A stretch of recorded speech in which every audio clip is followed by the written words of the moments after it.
Live. All right. This is my first live stream, so bear with me. Take a sip of water here, stay hydrated. Welcome, welcome. Okay, well, I wanted to just kind of test out the live stream section. I've never done this before, so I just wanted to get on here and tell you a little bit about myself, introduce myself, talk about my journey to woodworking and where I came from, and then also talk about the vision I have for Inner Cambium. So my name is Sarvin. I'm currently residing in Running Springs, California. This is my shop here that I just got kind of dialed in to start actually working again. We moved here to the area last year. Specifically, I moved my shop here in January last year out of my old shop in Long Beach. I was in Long Beach for the last 9 years, and then we're just coming up on a year here in Running Springs. And honestly, I love it. I love the mountain style, the mountain lifestyle, the weather changing, the seasons. I'm really digging it, and so far the community has been really welcoming, and the weather hasn't been too bad. And so yeah, I'm setting up my shop here, which I will give you guys a tour in a little bit. It's not like completely dialed in, but it is functional now for me to start working. And so how I got to woodworking, well, let's see. So I currently have a day job.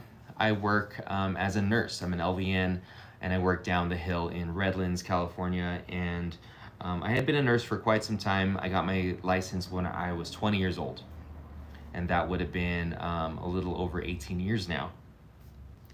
And then after a few years of working full-time as a nurse, I found a real passion for music. I played guitar, I played piano growing up, and then I found a couple guys that I went to high school with whose vision for their life was to be full-time musicians. Their family was super supportive, and so I was excited about that, and I kind of jumped on board and felt like that could be an actual career option. And so at that point, I had been working as a nurse for a couple years, and then really pivoted and thought, maybe I should try this music thing out. So worked as a full-time musician and kind of went through the struggles of that, going back to nursing, back and forth between performing as a guitar player in various bands and working as a nurse to kind of supplement my income. And then in the midst of all that, when I moved to Long Beach, a friend of mine who at the time was building cigar box guitars, and he had gifted me one first off, and I started playing that in the band that I was in. And it was a really cool instrument. I don't know if you've ever seen it before, but it's basically a 3 or 4 string guitar made out of a cigar box. And the history behind that was that people who could not afford real expensive guitars made by companies like Fender or Gibson were making guitars out of household items such as a broomstick and a cigar box or a tin can. And it was primarily like people in the South, and the genre of music was primarily blues music.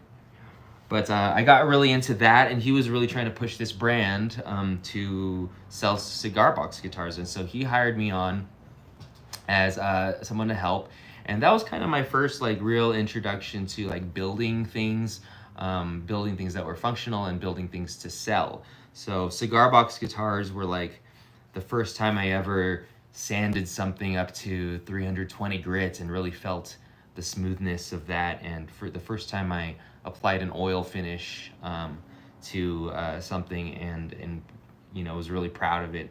And growing up, I would tinker with things. I helped my mom renovate her house. I would to kind of do more carpentry stuff around the house, but never made anything kind of more boutique or considered, like a craft. And so cigar box guitars were kind of my first intro to that. And so I was doing that, as well as playing and performing as a full-time musician. And so I was playing in multiple different bands in Long Beach, kind of freelancing, doing a lot of remote recording as a guitar player.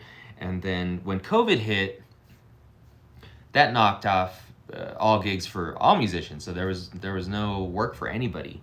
And then so the cigar box thing also kind of fell through. I actually ended up, prior to COVID, I ended up starting my own brand of cigar box guitars.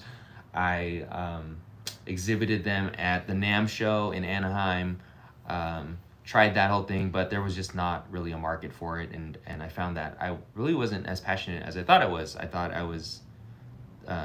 really loved cigar box guitars, but I think I was coming to terms with finding that I just really wanted to make things with my hands. And so during COVID, there was no gigs for any musicians, and so I was on unemployment, and I ended up having some tools in my garage that I had acquired before, and so I was just kind of tinkering with stuff, and then I saw a post by this company, this startup company out of Long Beach. They're called Plantitas, and Plantitas is a plant store that started selling house plants during COVID out of their garage.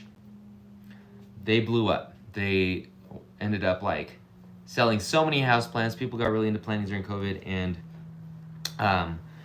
they ended up raising enough money to move into a brick and mortar. And so they posted on their Instagram page that they were looking for someone to build some display tables for them, as well as put up shelving and make a countertop for them. And so I ended up responding to their Instagram post and landed a commission making these display tables and shelves and a countertop for this store Plantitas in Long Beach. It ended up turning out to be like a $5,000 job that took me like five or 6 weeks to do, and I was doing this out of my single car garage. And these tables were huge. They were like 10 by 6, and by the time I would finish one, I would have to deliver it, bring it over to the store. And so I did like 3 of those, and I put up like 20 shelves. I built a countertop with this live edge, or this register area with the live edge countertop, and I thought that was really cool. I felt that was like, oh man, I think I could actually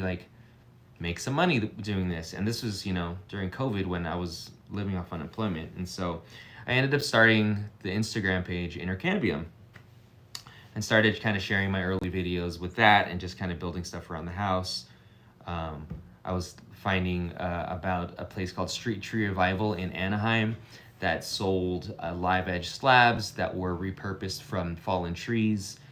And so that was my introduction to hardwoods and big live edge slabs. And so I really fell in love with that, and was just intrigued by all the different varieties of species. And so after I built all those display tables and shelves for the store, a buddy of mine, Dez at Antonetti's Barbershop, needed some new workstations. And so we did a little barter where I'd say, I'll get 10 free haircuts if I build you these workstations. And so that was another job that I did, and kind of honed in my skills with that. And then more videos came out, and more people were hitting me up through social media. So there was this kind of thing going with Instagram, and every time I posted a new project, someone else would ask, and I was really just open to whatever project would come my way, because I was really learning a lot. And every time I would take on a project, it might have been a project that I didn't have the tool for, and so I would just use that money from the commission to buy the next tool, and so on and so forth. And so after doing that a while, I ended up selling a couple tables. Well, I started making these smaller tables, like coffee tables, and I was selling a couple of those. And then a friend of mine out of Redlands, actually here where we're kind of staying, hit me up about getting an epoxy table done. And this is when Blacktail Studio was just kind of blowing up, and epoxy was still kind of a trend happening. Not a lot of people were doing it, and so there was not a lot of resources about how to do an epoxy table except really Blacktail Studio. So I watched a bunch of those videos and kind of learned how to do it through that. But man, my first epoxy table was a really, really big failure. I've posted about it before on my Instagram, but I was setting up to do a 75 or 72-inch round epoxy table, big epoxy table, and I did not know how to build a proper mold. And so while I was trying to pour this epoxy in my living room, for one, not even in the garage, started pouring it and it started leaking. And at that point, I was freaking out. I ended up taking the slabs and like throwing them out on the front lawn. And so luckily I had plastic down, but all this, it was like $400 or $500 worth of epoxy leaked out and spilled, luckily on this plastic, but it was basically in my living room.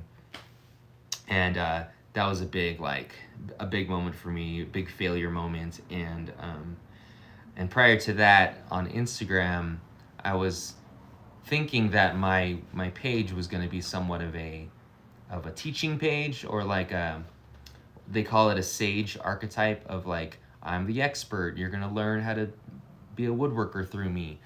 And that at that moment I realized that I am not an expert at woodworking, and that you're probably just going to follow along this journey of me messing up a lot and learning through my failures. And so I was really transparent about that mess up, and it got kind of a good response from the people that were following me. And so I decided to kind of keep that transparency and keep that honesty with the people that tune in.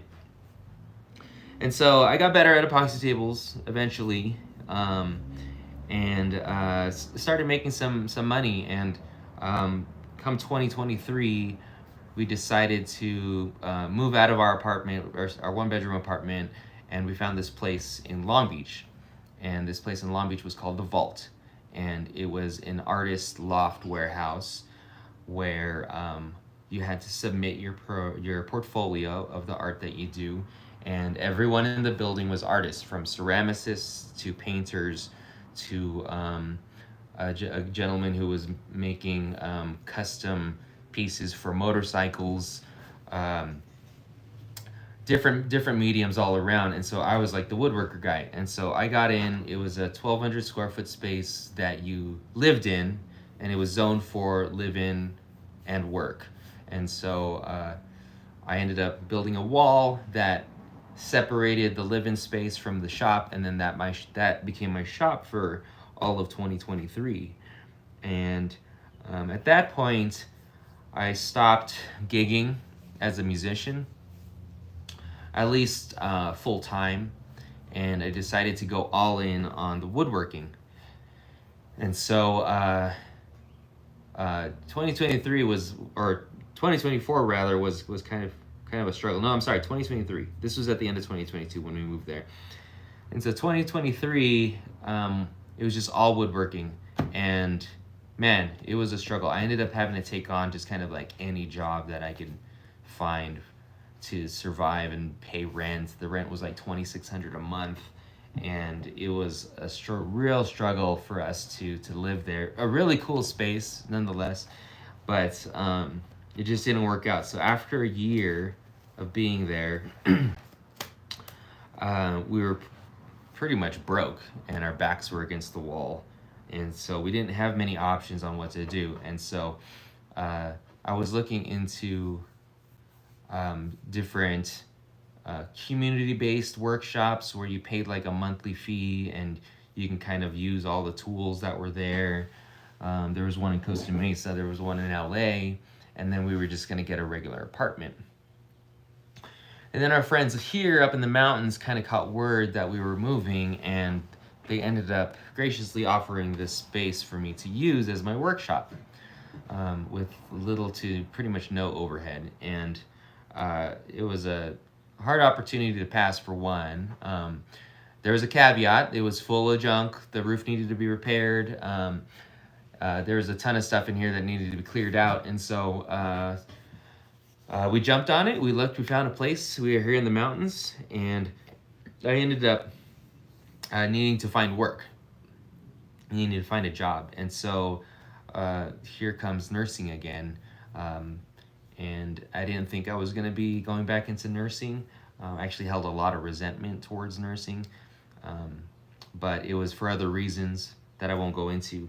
But very grateful to have a nursing job right now, and so that's my full-time thing that I do down the hill. And on my days off, I am going to continue to work on Inner Cambium and kind of, you know, accept that things might take longer for me than someone who can work on this full time. It was really nice to be able to work on this every day, all day, but man, I burned myself out. I worked, you know, I was working 16, 18-hour days trying to do everything on my own, and it just didn't work out. And so, so here we are. This is my shop. I will give you guys a tour in a little bit. And so I guess the last thing that I want to talk about is really kind of like the vision I have for Inner Cambium and where I see things going. And so 2025, I really want to focus on YouTube. And one thing that I don't want to fall into is kind of chasing commissions. One of the decisions that I made when moving into the shop and not having the pressure of rent or overhead was that this will allow me to explore the craft of woodworking. And that was something that I wanted to do in the Long Beach shop, but I was so focused on just making money that I really couldn't do it to its full potential. I mean, I was taking on commissions that were more challenging, so it was stretching my abilities and adding to my skill set, but really explore the craft on my own terms and make stuff for myself, really. Like I don't want to have to make something for somebody to never see it again. Yes, you get paid for it, but there's something about making something for yourself and exploring the craft at your own pace. And so that's something that I really want to focus on this year, is to explore the craft of woodworking, expand my skill set, create more YouTube videos. And so with making those things for myself, exploring woodworking, I can create content and really focus on the YouTube channel and build our community here and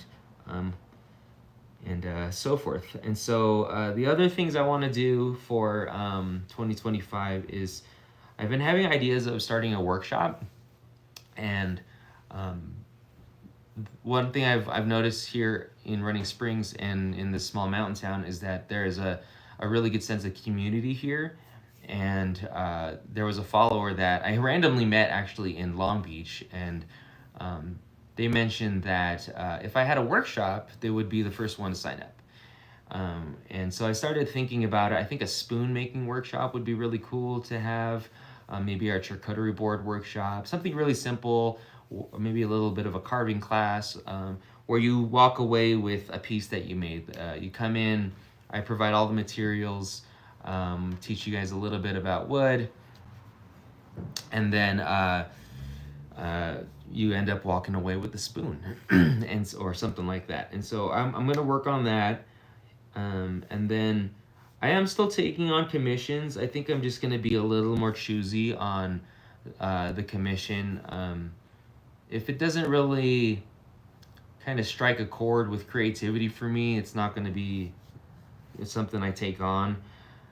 You know, once people kind of find out that you can build stuff, they have a tendency to ask you to do a lot of things that may not be worth your time or just may not be fulfilling in any way. And so, you know, there's no pressure to make any money off this right now. And so I think choosing my commissions to where it really can challenge me and elevate my skill set is going to be kind of a priority. And then I do have a product that I released last year, which was, or 2 years ago rather, which was a guitar wall hanger. And I was making epoxy live edge guitar wall hangers as well as just solid wood ones. And as a guitar player myself, I found that the guitar hanger world was a little scarce in variety or design that correlated with the style of guitar player. Like, for instance, the very clean cut modern guitar player might like a specific design for his studio versus the country player or the rock guitar player or the metal guitar player might not want rustic farmhousey stuff on their wall. And so kind of blending interior design with woodworking and music. Like, most musicians have kind of a home studio, or they own a studio, recording studios. And so I kind of want to develop a line of products that can kind of serve that community, because those are my friends, and they're me and myself too. And so yeah, that's kind of the vision for 2025. But I am excited. I just talked to an editor the other day about getting some YouTubes going. What I'm finding is that working a full-time job and trying to also do commission work and set up a shop, as well as record and edit videos, is pretty demanding. And so I talked to an editor the other day, and I hope that that works out. We're gonna go ahead and start next month, and we'll get the next YouTube video out. But yeah, I just wanted to get on here, introduce myself. You'll be seeing myself more often. If you guys, I know a couple people tuned in right now, but if more people get on and we can, talk shop, talk about anything wood related, life related, I'm open to it, and I just want to be able to be here as a resource for anybody if you find value in the stuff I do. And so thanks again. This will be this is my first live stream, but it won't be my last. And so I hope you guys have a great rest of your day, and we'll see you soon.